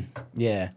So would you find that, if you had advice for people that went through anything even remotely similar to that, did you find that the advice of stop, don't do anything, rest, as they call it, was not that it was terrible advice, but you would find that if you were to continue have resting It's weeks, a terrible months, advice to me. It's terrible advice. And even the nutrition packet that the oncologists give you, it's all about eating sugars and all this for people that just want to sit down when that's the worst sugar thing. promotes cancer. It does. It actually So they enlarges advise you to tumors. Yeah. There's a whole nother story that we could medical talk system. to on that stuff, right? That there's a lot. It's like, listen, it's a multi-billion-dollar industry daily. Yeah, because that's the one thing to they say prevent is it. stop eating sugar. Because my friend But the went doctors are through it. good, and they got the drug is meant to cure you, but at the same time, They give you like Jello and shit. And the peanut butter crackers and drink a milkshake and have steak. But when you understand, so doctors are not nutritionists. Nutritionists are not doctors. Doctors know how to heal you through medication, but nutritionists will show you how to keep your body strong. You're a fit guy.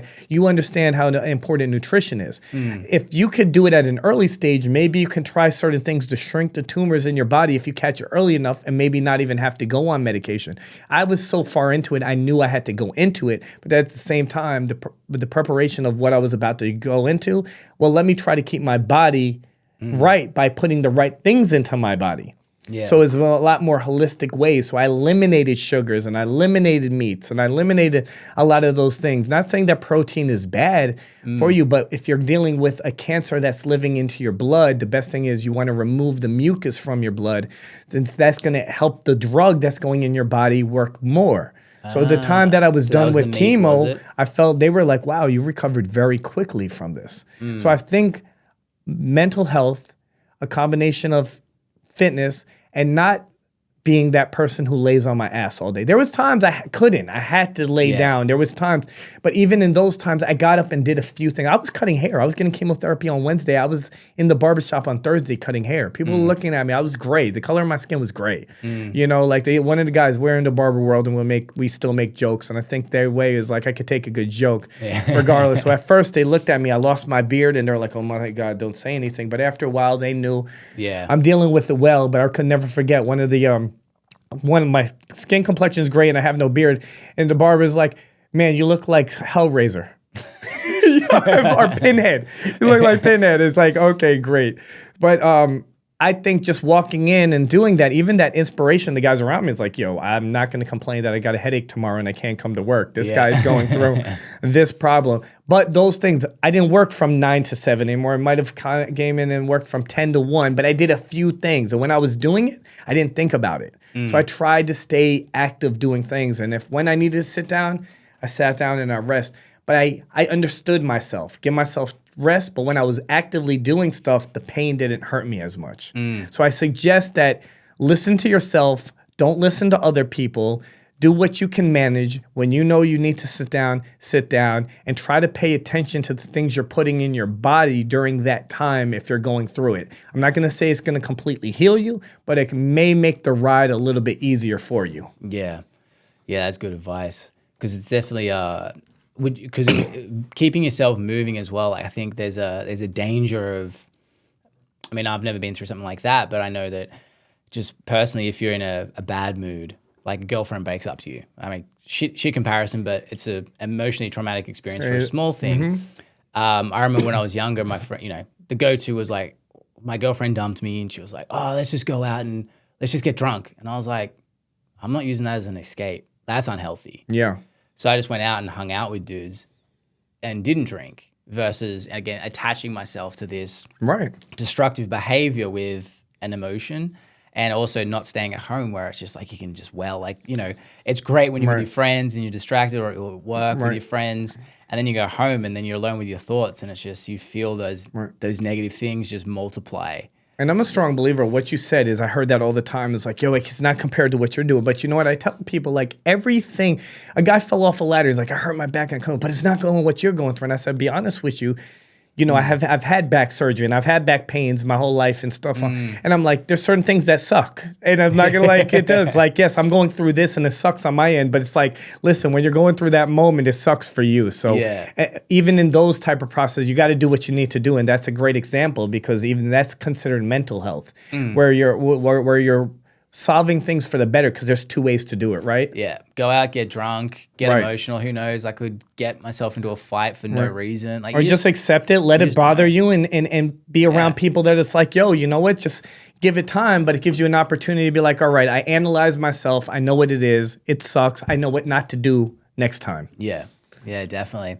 And the last thing I want to ask about is you've got an online course, the Sean Casey Academy. Yes. Academy. You've had 10,000 people go through that? I think even more. I think I've probably about like I've taught worldwide over 10,000 individual students. Oh shit! That's back and even more. But no, I've probably had over like 50,000 people that've been in and out of through my academy. What's that like? Like, So how does that operate for someone who's like a student who works for you? And continuing education. So it's pre-recorded material that I upload new material a lot as well. But it's definitely like in an academy that if you're learning how to do something, I'm breaking down a system step by step on a set of different versatile haircuts, texture, styles, and length. And I'm putting it all together. So you can pause the video, you can get a mannequin head, you can like stop it, you can watch me, and you can learn. Sometimes in school it's book work, and you know, sometimes you don't get the best education in school, but it's a necessity because you have to get your license in school. I don't provide getting a license through my academy. Mine is you're going through the process, but you want to get better. It's designed for the person that's getting into something or wanting to learn something new. So I designed it more for the student, or if somebody's really heavy into short clipper work and they want to learn more scissor shear cutting, you can watch it and pick that up as well. So I have 3 different modules. I have a base training, which you just learn technical videos. I got a middle model that is you learn how to run a business, start a business, how to hire for a business, and how to scale a business. So it's a business masterclass involved with it. And the third model is you get all of that with some coaching one-on-one with me as well. So I provide all 3 of those. Yeah. And that's at SeanCaseyAcademy.com. And what does that cost for people who want to keep their knowledge continuing? Oh, with 3 tiers. So it starts at starting at $9.99, and as you go up each tier, it's a little bit more. Okay, and that's per month? Yes, that's per month. It's pretty good for ongoing education. Yep. Wow. Yep. And so that's actually a good pivot too. I mean, because most people, when they start any sort of, I don't know if you consider hairdressing a trade, but I guess it is. It is, absolutely. Yeah. Okay. I always think trade like tradies. Yeah. In Australia, tradesmen, we call them tradies. So, Yeah. That's really cool that you went from, I mean, I guess most hairdressers always just think these are the only things that can make me money as a business person. And maybe I'll open a salon and that's how I'll build my brand. But really cool to see you entrepreneurial mindset going, you know what, I'm going to find my knowledge, but how do I scale that? For sure. And help people. Not only that, it's like you're not even just limited to the country. It's like, yeah, you can teach people all around the world. And just also, I think, would you say it also, because you know that there's people paying every single month, there's a responsibility for you to continually improve as well, which it's a double win. Like you're getting paid, but now you're like, oh crap, I need to learn. So I'm always on top of it, which always furthers your skills. For sure. There's a value to experience. I believe when you get to an experience, there's a whole group of people that are trying to buy on all levels. I don't sell to the experienced person. I want to sell to the person that's coming out of school and needs that how to on all avenues, right? And then it's just another way of just doing something with your hands, you know? That's cool. And so for people who are trying to find, I mean, you mentioned SeanCaseyAcademy.com? Yeah, SeanCaseyAcademy.com. And where do they find you if they wanted to even reach out, if it's like Instagram or whatever? So Instagram is TwinCutz_CEO. That's same with my TikTok. Going back to just quickly what you said about having the academy enforcing me, the reason why my social media blew up and I'm strong on all levels, Instagram, Facebook, TikTok, is because it's forced me to do things daily and create that content, because my content is always promoting my academy. So it forces me to keep doing that. So yes, again, to find me, I'm TwinCutz on all avenues. If you do TwinCutz_CEO, you'll find me on all avenues. That's my Instagram and that's my TikTok. Perfect. Well, thank you for coming, dude. Thank you for having me, bro. Yeah. That's awesome. I like the liquid death water, the fake seltzer. I was like, it's just water, baby. It's just water. Keeping it clean, guys. Yeah. Listen, I gotta pee as well. I'm keeping the contracts open. I'm not drinking on. But yeah, make sure you subscribe, guys, and there'll be more cool people coming on. So peace. Thank you.